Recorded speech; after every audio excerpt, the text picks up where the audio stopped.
namni du'ee akkam ta'a kan jedhudha. Namni yoo du'ee akkam ta'a? Lubbuun maali? Lubbuun ni duuti moo hin duutu kan jedhudha jechuudha. Yaa lubbuun namaa ni duuti kan jedhu mata dureen asirratti barreeffamee jira waan ta'eef jechuudha. Homaa rakkinaan qabu. Jalqaba irratti mata duree kana gaafa qayyabannu namni kamiyyuu kan beekuu qabu ani wantan dubbachuu barbaadu namni kamuu kan beekuu qabu jechuudha. Lubbuumtiyyuu maali? Namni gaafa uumame akkamitti uumame kan jedhu kana namni beekuu qabaa jechuudha.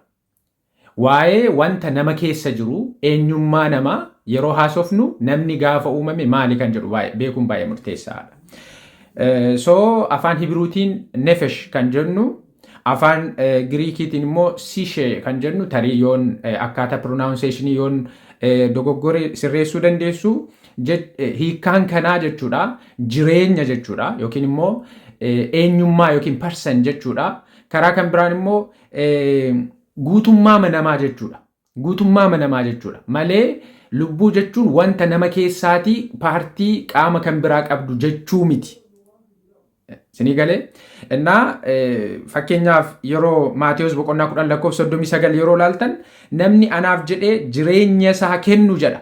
Jireenya isaa kennu jedha. Yeroo akkas jedhu jechi jireenya isaa jedhu iddoo kanatti fayyadame jecha Giriikii sishee kan jedhu sana jechuudha jechuudha. Jireenya isaa gaafa jedhu guutummaa namummaa isaa jechuudha. Eenyummaa isaa Waaqayyoof namni kennu jechuudha.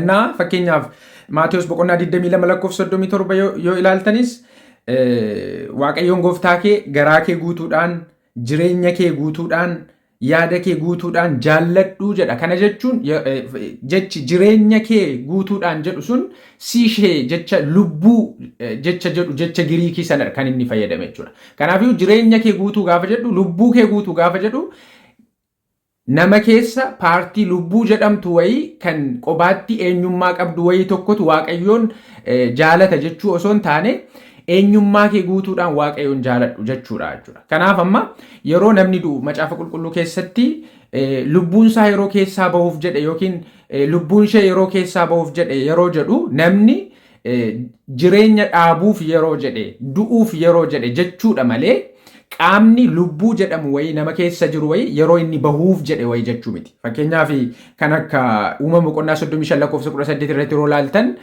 Raahel lubbuun ishee yeroo keessaa bahuuf jedhe yeroo jedhu yeroo isheen du'uuf jette jechuudha malee qaamni lubbuu jedhamu wayii kan nama keessa jiru nama keessaa bahuuf yeroo jedhe jechuu miti jechuudha. Kanaaf uumama boqonnaa 2:7 yeroo namni uumame yeroo ilaaltan Waaqayyo biyyoo lafaarraa nama tolchee achiin hafuura jireenya kennu immoo itti baafate achiin booddee namni uumama lubbuu qabaatee jiraatu ta'e jedha afaan Oromoon, lubbuu jiraataa ta'e jedha afaan Hibruunsaa garuu jechuudha. Sinii galee lubbuu jiraataa ta'e foon lafaa hafuura jireenyatti kennu Waaqayyotti baafate walitti gaafa dhufu lubbuu jiraataa ta'e namni jedha. Kanaafiyyuu Waaqayyo gaafa nama uume waan lubbuu jedhamtu nama keessa kaa'e osoo hin taane Waaqayyo biyyoo lafaarraa nama fuudhee achiin hafuura jireenya kennu itti baafate namni lubbuu jiraataa ta'e. Kanaafiyyuu lubbuu jechi jedhu kun eenyummaa namaa guutummaa isaa gaafa foonii fi hafuurri walitti makame iddoo tokko jiru jechuudha jechuudha. Kanaaf gaafa namni du'u, gaafa namni uumame kana, gaafa namni du'us warruma gaafa uumame kana walitti makametu gargar baha. Sinii galee? Gaafa namni uumame foon lafaa fi hafuura jireenya kennutu walitti makame namni lubbuu jiraataa ta'e gaafa namni du'us kanumatu gargar baha jechuudha. Sinii galee? Fakkeenyaaf uumama boqonnaa 3:19 yoo laaltan kan inni jedhu ati biyyoodha gara biyyoottis hin deebitaa jedha. Lallaba boqonnaa 12:7 yoo laaltan biyyoon gara biyyootti hafuurri immoo gara isa kenneetti deebi'uun hin oolu jedha. Kana jechuun gaafa isaan kun lamaan gargar bahan biyyoo fi hafuurri gaafa gargar bahan isaan namni du'aadha jechuudha. Innaa Yaaqoob boqonnaa 2:16 irrattis qaamni hafuurri keessaa bahe du'aadha. Dhaqni hafuurri keessaa bahe du'aadha. Kanaafiyyuu namni gaafa uumames hafuuraa fi foontu walitti makame gaafa namni du'us hafuuraa fi foontu gargar bahaa jechuudha. Kanaaf isa kana beekuun baay'ee murteessaadha. Hafuurri gaafa Waaqayyo nama uume namatti baafate sun immoo maalidha kan jedhutu jira yeroo tokko tokko jechuudha. Innaa akkuma jedhee uumama boqonnaa 2:7 irratti biyyoo lafaa fi hafuura jireenya kennutu walitti makame.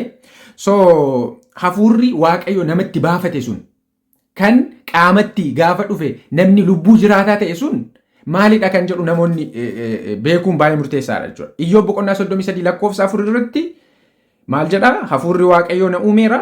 Hafuurri Waaqayyoo inni hundumaa danda'u anatti baafates na jiraachisa jedha. Kanaafiyyuu hafuurichi inni Waaqayyo namatti baafate faayidaan isaa inni jireenya itti fufsiisu jechuudha. Jireenya itti fufsiisuuf gargaara jechuudha.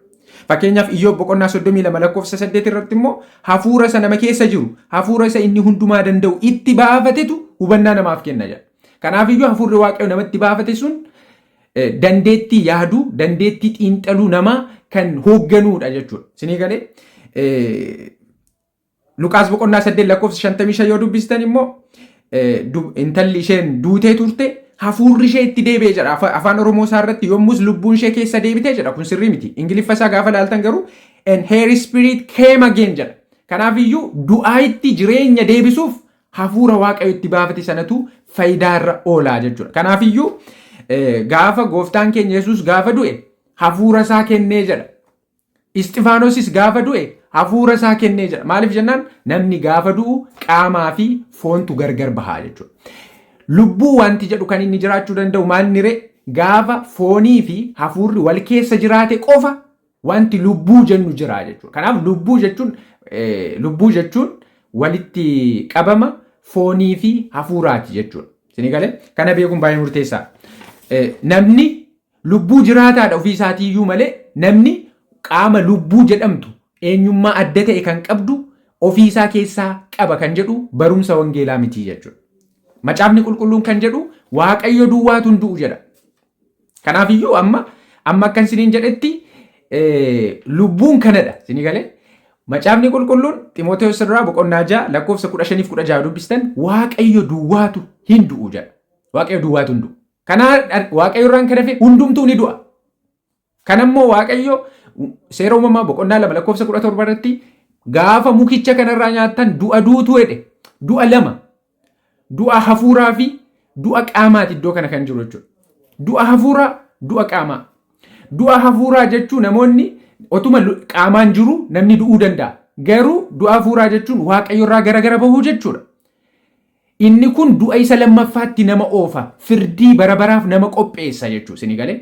Kanaafiyyuu Addaamiif Hewwaan gaafa mukaa sana nyaatan du'a du'an. Du'a hafuuraa du'an isa jalqaba. Booddee keessa immoo du'a qaamaayyuu du'an. Silaa du'a qaamaa hin du'an turan. Muka jireenya namaaf kennu sanarraa haga nyaachaa itti fufan bara baraan jiraatu turan jechuudha.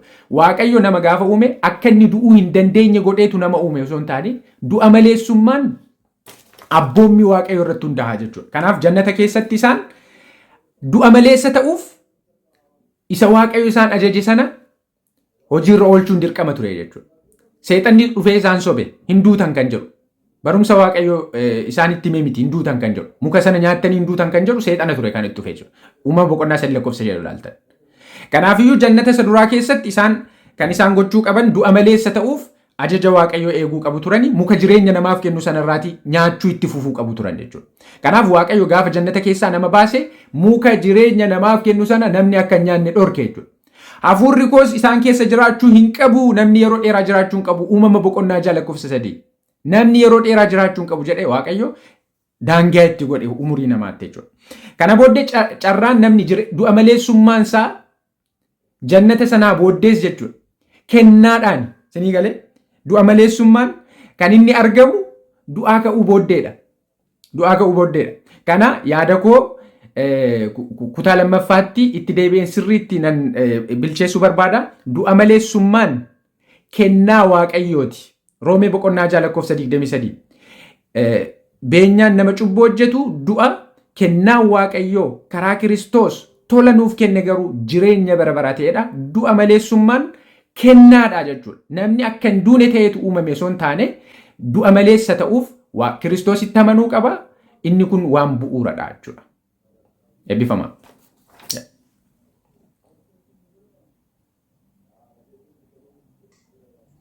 Sa'aatii irra kaa'ime. Kan korran kaa'amu fakkaata. Kan abbaa tokko irra naa kaa'e. Asii wayii kan keera wayii kan roomeera. Kan meeroon irra kaa'e. Kanumsaa irra sinii kaa'e. Okay, shukran. Okay. Irra kaa'e. Maqaa Abbaa kan Ilmaa kan Hafuura Qulqulluu Waaqa tokko ameen. Bakka jirtanitti hunduma keessaniif nageenya Waaqayyoo haa ta'u. Waaqayyo Gooftaan keenya Iyesuus Kiristoos maqaan isaa baraan gabaraatti kan galateeffameef kan eebbifame haa ta'u. Akkuma amma dhageessanii mata dureen barumsa yookiin maree keenyaarraa lubbuun namaa hin baddi kan jedhudha. Lubbuun namaa walumaa galatti jalqabarratti namni maalidha ilaaluu kan qabaannu. Namni kun maalidhaadha. Nama jechuun lubbuu fi foon kan ta'edha jechuudha nama jechuun. Akkasumas immoo hafuura kan qabu jechuudha. Nama jechuun lubbuu, hafuuraa fi foon kan of keessaa qabu jechuudha. Fakkeenyaaf seera uumamaa jalqaba tolasaan akkuma kaasee seera uumamaa boqonnaa 2 gubbaatti Waaqayyo nama erga uume booddee lakkoofsa 7 gubbaatti hafuura jiraataa itti baafatee jedhe. Namnis immoo nama lubbuu qabu ta'ee jedhe. Nama lubbuu qabu ta'e jechuun nama jiraataa ta'ee jiraachuu kan danda'u ta'ee jedhe. Amma foon suni wanta Waaqayyo itti hafuura sana baafateen jiraataa ta'e malee kophaa isaa jiraachuu hin danda'u ture jechuudha. Foon sun jechuudha. Waaqatu lubbuu itti baafatee namnis immoo nama lubbuu qabu ta'e jechuudha.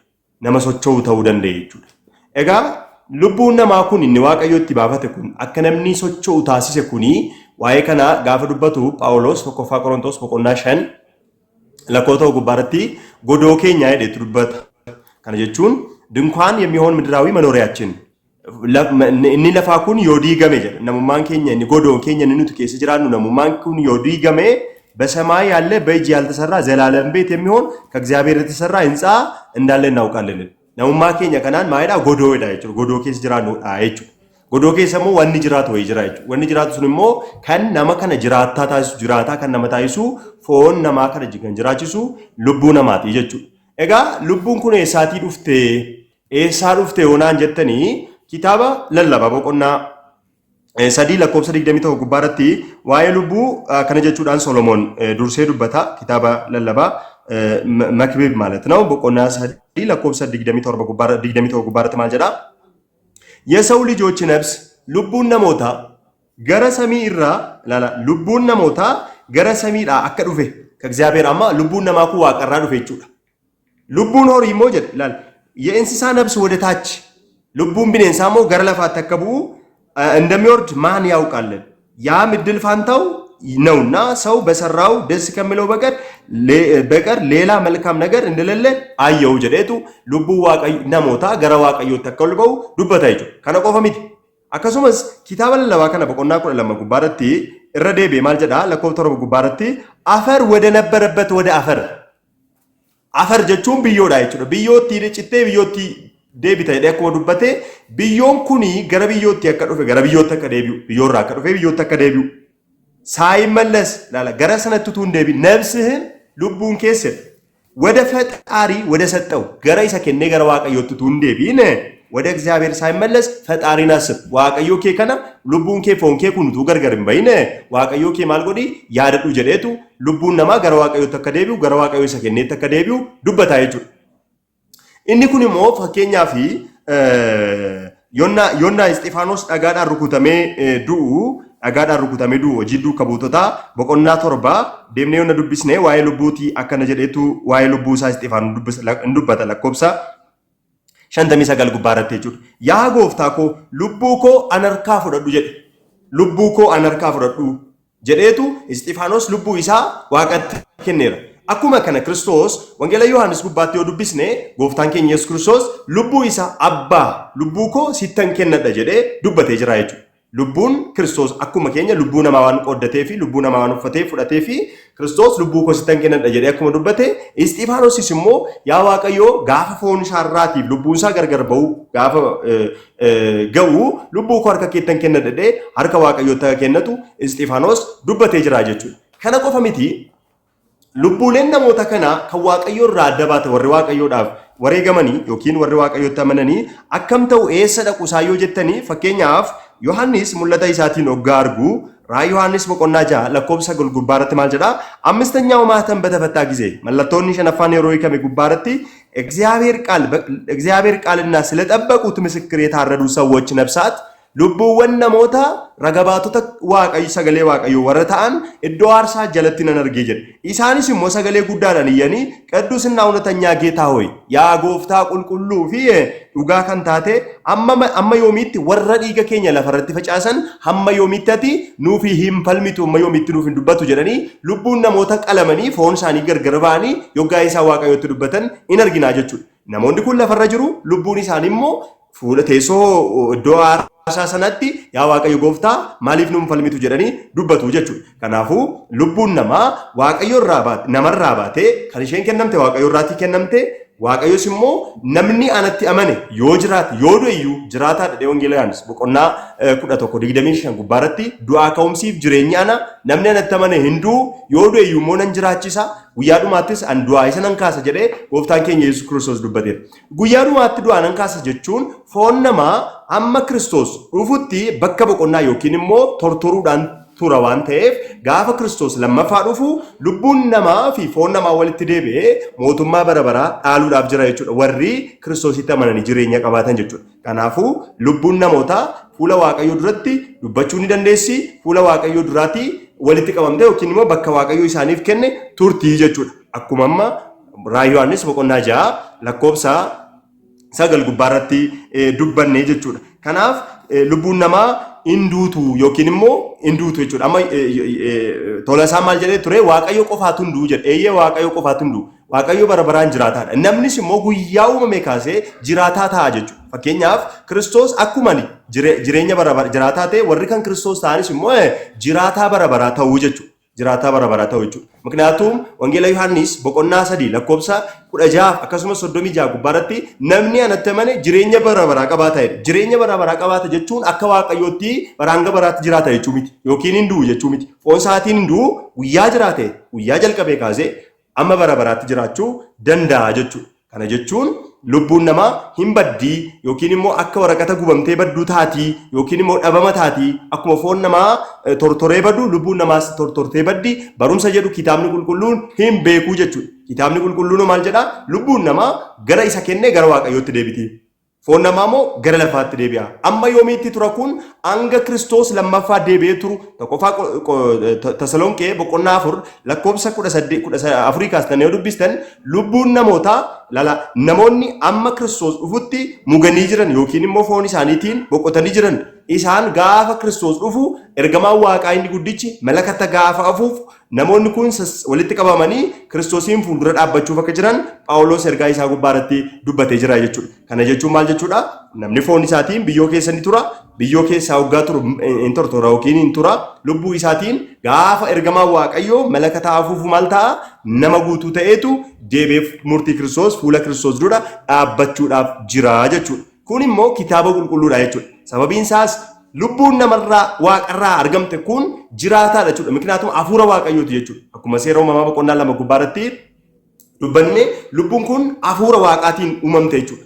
Silaa'oo maaltu irraa ba'a? Maaltu irraa ba'uu danda'a yoo jette wanti irraa ba'uu danda'u hin jiru jechuudha. Utuu lubbuun hin jirtu taate akka lubbuu horiituu taate gara waaqaatti deebi'uus hin dandeessu. Akkuma mul'ata Yohaannis gubbaarratti barreeffamee jiru gara waaqaattis deemte dubbachuu hin dandeessu jechuudha. Amma fakkeenyaaf namni nama kan dubbachiisu lubbuu kanadha jechuudha. Utuu lubbuun keessa hin jiraanne namni dubbachuu hin danda'u muka kanadha jechuudha. Kanaafuu akkuma Yaaqoob ergaa isaa gubbaarratti namni foon isaarraa ba'ennaan du'aadha.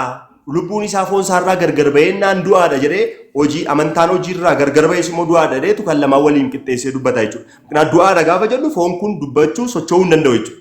Maaltu irraa ba'ee jira? Lubbuun dubbachiistuu dandeessu irraa gargar baatee jirti waan ta'eef jechuudha. Lubbuun ishee waaqarraa dhufte gara waaqaatti deebiteetti inni biyyoo irraa cite biyyoomatti deebi'ee jira jechuudha. Biyyootti deebi'ee jira jechuudha. Nun immoo warri kan Kiristoos taane Kiristoos irraa lammaffaa warri dhalannee ijoollee waaqayyoo lubbuun keenya hin bada jennee abdii hin qabnu jechuudha. Sababiin isaas kitaaba ergaa Yohaannis jalqabaa boqonnaa 3 lakkoofsa 9 gubbaarratti namummaa kana keessa guutummaa keenya keessa jechuudha nuni sanyii waaqayyoo jira jechuudha. Sanyii waaqayyoo jira jechuun ilmaan waaqayyoo taanerraa Kiristoos irraa dhalanneerraa sanyii waaqayyoo nurra jira jechuudha. Erga sanyii waaqayyoo nu keessa raate foon keenya qofaatti yookiin immoo lubbuu keenya qofaatti hin taane namummaa guutummaa namummaan keenya kun sanyii waaqayyoo kan qabudha jechuudha. Namni sanyii waaqayyoo qabu immoo lubbuun isaa hin du'a yoo jenne hin du'u. Sababiin isaas Kiristoos hin uffanne du'aa ka'umsaa fi jireenya waan ta'eef karaa akka Kiristoosiin immoo jireenya bara baraa qabaanneera jechuudha. Saatiitti aanutti waan yaada hafe dubbachuu ni danda'a jechuudha.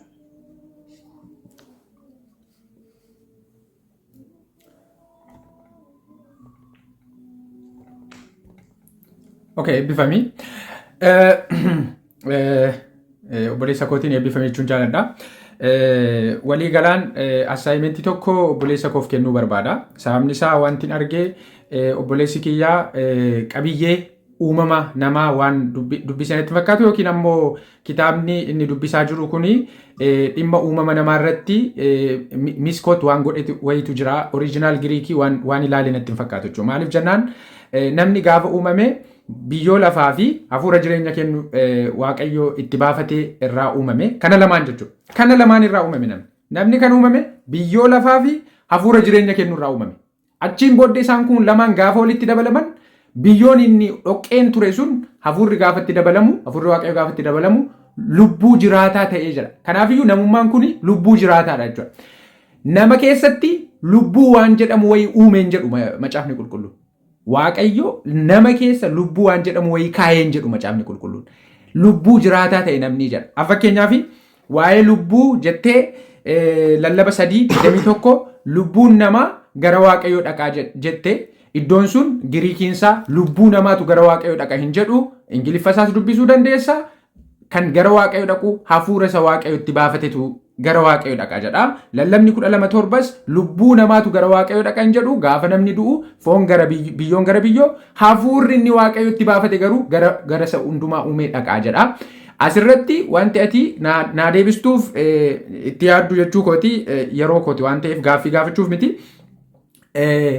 Lubbuu fi hafuurri tokko. Amma hafuurri gara isa kennee dhaqa gaafa jedhu hafuurri nama cubbamaa hafuurri nama qulqullaa'aa jedhu. Hafuuruma nama du'eetu qulqulluus cubbamaas haa ta'u gara isa uumee dhaqaadha.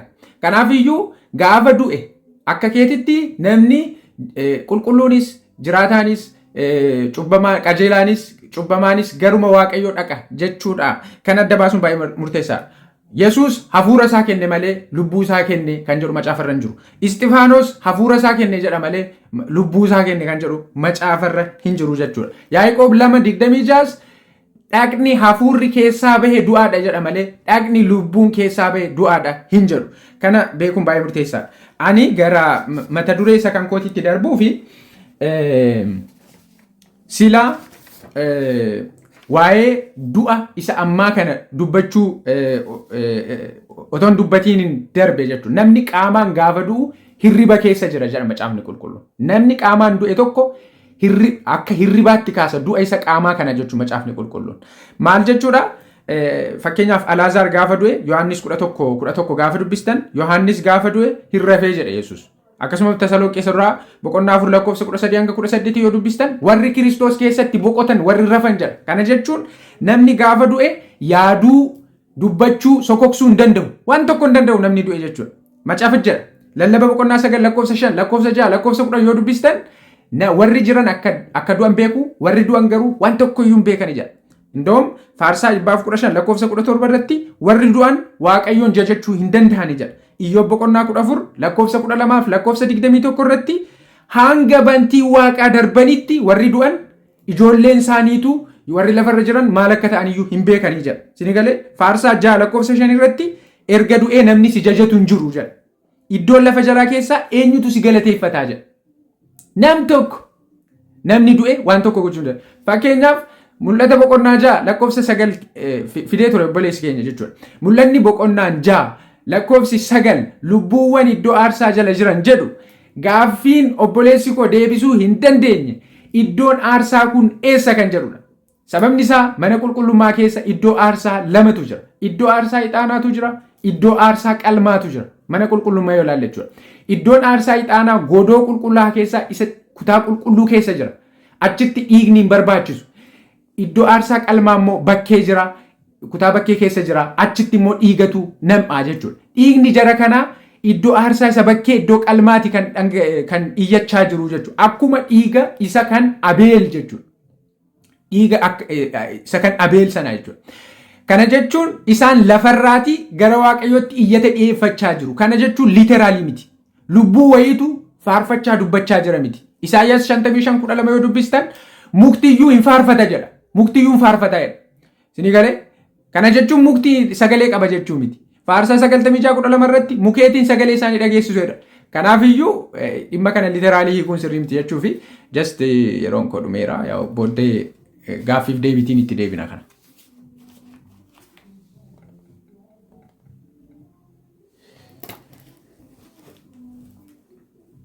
Okay. Amma dhageessaniitti waan ni jedhe maal jedhaa fakkeenyaaf lubbuu jechuun maal jechuudha gaafa jennu walumaa gala kitaaba hundee isaa uumachuu hin dandeenye yaada jedhu akka komeetti yookiin immoo akka intini wayitti kaasee ture kun yaada goggora mataa keeti rakkina mataa keedha nuni kitaaba qulqulluun kan jalqaba kaasnee duuka buutota kaasnee kan amanaa fudhachaa dhufnedha malee namni wayii ka'ee hiika mataa isaatti kennee kan nu kenname jechuudha. Fakkeenyaaf lubbuu jechuun maal jechuudha jedha. Kitaabni kun fakkeenyaaf kitaaba galmeechoota kitaaba qulqulluuti kanuma waldaa mana kiristaanaa jechuudha. waldaa kitaaba qulqulluu jechuudha. Lubbuu jechuun ከእግዚአብሔር የተገኘ እስትንፋስ ነው። አፉረ waaqarraatii argame maal jechuun lubbuu jechuun. Afuura eenyurraa argame waaqayyoorraa argame. Seeromaa boqonnaa 2:7 jechuudha. ከዛ ነፍስ ሰው ብቻውን ሳይሆን እንስሳትን የሚያመለክታል። ልቡ ጀቹኒ ቢኔንሶታ ብራስለ እንላለታ ጀ ኤርገ ጀደ ቦዴ ማል ጀዳ ሰው ስጋና ነፍስ ነው። ስጋና ነፍስ ጀቹ ልቡ ዳፊ አፉረዳ ኤርገደ ሰው ስሞት ነፍሱ ከስጋ ይለያል። ነምኒ ሮዱ ፎንሳ ከነትራ ደበደ ይክ ጅረ ነምኒ ፎንሳ ትራ ልቡ ሳትራ ባ ጀቹ ገሬኙ ደቃ ገረ ዋቀይሳ ከነፊ ደቃ ጀቹ ኤርገ ከነ ጀነ amma jalqaba mul'ata Yohaannis boqonnaa 6:9 gubbaarratti kan barreeffamee jiru dhiiga isaanii qofaatu iyyaan jenne. Indaa'um dhiiga isaanii kan Abeelii wajjin wal qabsiisuu barbaade kan Abeel dhiiga isaatu iyyana malee lubbuu Abeeltu iyyaan jiru. Okay, lubbuu Abeeltu iyyaan jiru. Gaa asirratti garuu maal jedhaa dhiiga wareegamtoota. Iddoo kama ta'u iddoo aarsaa jechuun dhiiga maayitamummaa fixaa gisee yeroo aarsaanii kamitti lubbuun isaanii hoggaa iyyuu arge jedhe lubbuu isaaniitii iyya malee hafuura isaaniitii iyyaa dhiiga isaanii lafarratti dhangala'e iyya jedhe malee maaliin jenne jechuudha dhiiga isaanii sanatu himachaa jira hin jenne akka Abeelii wajjin waliin qabsiisne jechuudha. Abbaa akkasittii kee jiraate immoo abbootii amantaa keessaa koomentarii isaa ta'u nu agarsiisuu dandeessaa jechuudha. Nama lubbuun dhiiga dha jedhe nutti hime jechuudha. Fakkeenyaaf amma garaagarummaan namaa fi garaagarummaan horiidha maalidha? Lubbuun isaanii dhiiga isaanii qofadha. Keessaa baay'inaan isaan dhabama ta'u jechuudha horiin jechuudha. Namni garuu dhabama hin ta'u. Sababiin isaa hoo lubbuu isaa eenyutti kennataa jira? Waaqatti kennataara. Isxifaanos maal godheera? Yaa Waaqayyo lubbuu koo sitti kennadha jedhe. Lubbuu jechuun hafuura nama keessa jiraachisu, nama kan jiraachisu, nama kan taasisu jechuudha. Foon kana sochoosisuu kan dandeessu, dubbachiisuu kan dandeessu, yaadachiisuu kan dandeessisu, akka yaadu, akka dubbatu kan taasisudha jechuudha. Inni kun immoo irraa beennaan namni jiraachuu hin danda'u jechuudha. ስለዚህ lubbuun namaa kan nama keessa jiraatudha. Waa'ee kanaa Phaawulos maal jedhaa? Phaawulos yoggaa dubbatu ergaa isaa gubbaarratti Filiphisius boqonnaa 1:1 kaastanii dubbistan maal jedhaa? Leenee hiyoot Kiristoos ነው jireenyi koo anaaf Kiristoosidha jedhe. Mootim leenee xiqqam ነው duuna naaf bu'aa koo ta'e. Duu jechuun fooniif lubbuun isaa hafuurri isaa gargar ba'uun anaaf bu'aa koo ta'e. ነገር ግን በስጋ መኖር ለእኔ የሚሰራ ፍሬ ቢሆን ምን እንደሚመርጥ አላውቅም። ዋናን ፊለዱ አኒም ቤኩ በእነዚህ በሁለቱ ነገር ይጨነቃል። ዋንተ ለማን ከናን እንዲፈዳጅ ቢሄድ ከክርስቶስ ጋር ሄድ ሊኖር ይናፍቃል።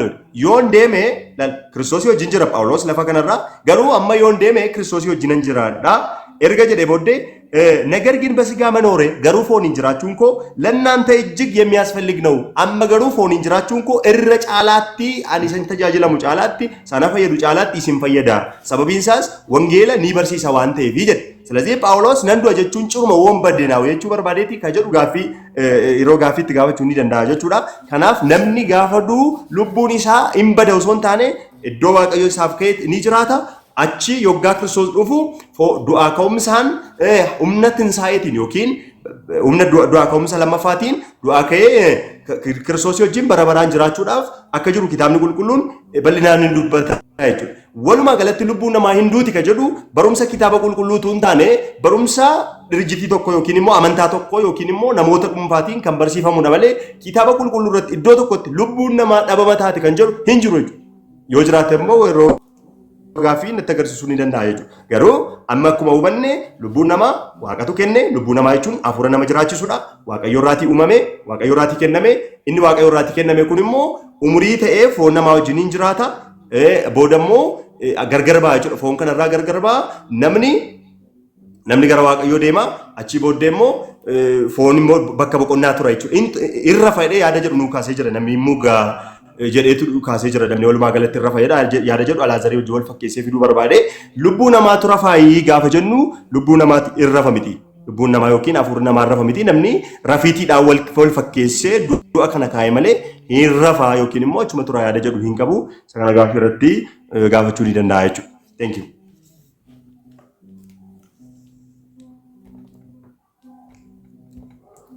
Okay.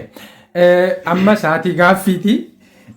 Jalqaba eebbifami yaada kee ibsitee jirta waan ta'eef gaaffiin ani jalqaba si gaafachuu barbaadu lubbuu fi hafuurri tokko.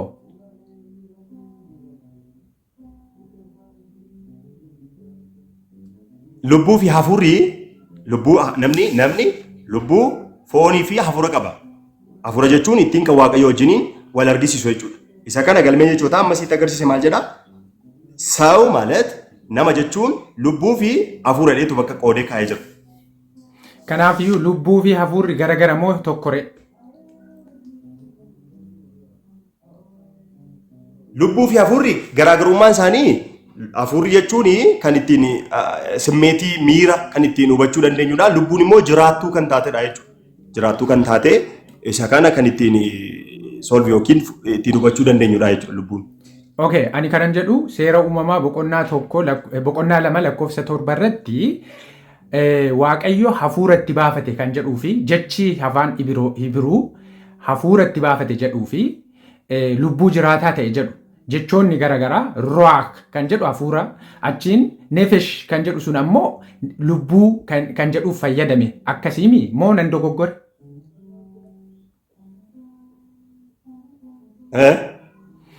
Jecha afaan Hibiruu hafuura jedhu kanaa fi lubbuu jedhu kana gargar baastee hubannaa isaanii qabdaa deebi.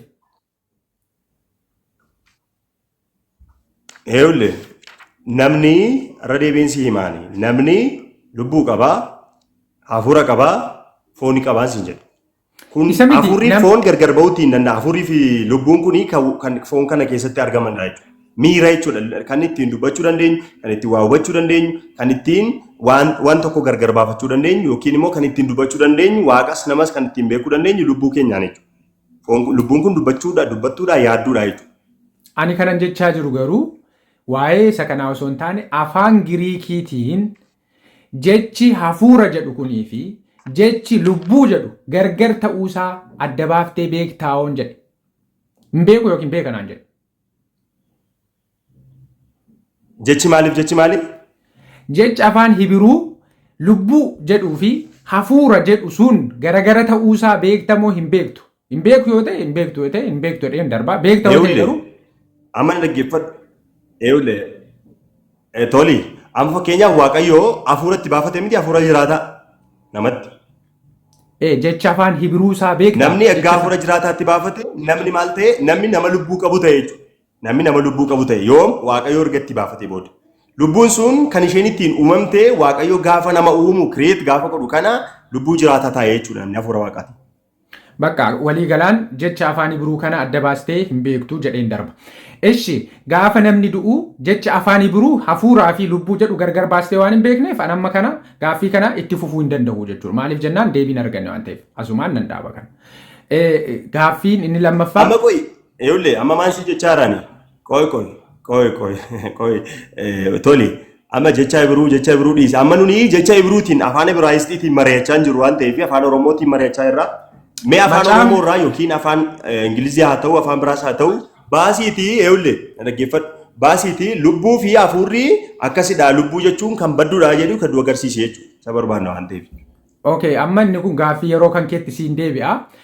Na gaafatta. Yeroon gaaffii kan kooti ani lubbuun nama qajeelaas lubbuun nama cubbamaas egaa lubbuun hafuura irraatiin garaagarummaan qabdu akka keetti waan ta'eef gara waaqayyoo dhaqxi. Lubbuun nama cubbamaas lubbuun nama qajeelaas gara waaqayyoo dhaqxi akka keetti. Lubbuun nama jallaa lubbuun nama qajeelaa bakka gannata seentii wangeela Luqaas boqonnaa 1:23-44 kaastee dubbiste Kiristoos ana wajjin arra gannata seenta jedhee lubbuun nama jallaa immoo bakka adabaa seenti.